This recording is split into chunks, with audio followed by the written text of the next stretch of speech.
শিবডাঙ্গি আছি, এখন চলে যাবো মন্দিরে হচ্ছিলাম। আমার মা, আমার শাশুড়ি মা, আমার ছেলে। পারবা?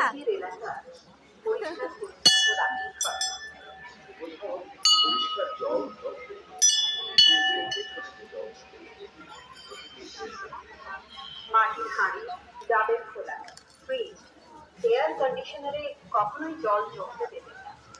পরিষ্কার জলেই কিন্তু এডিস মশা জন্মায়। ডেঙ্গু রুখতে কোথাও জল জমতে দেবেন না। মশারি এবং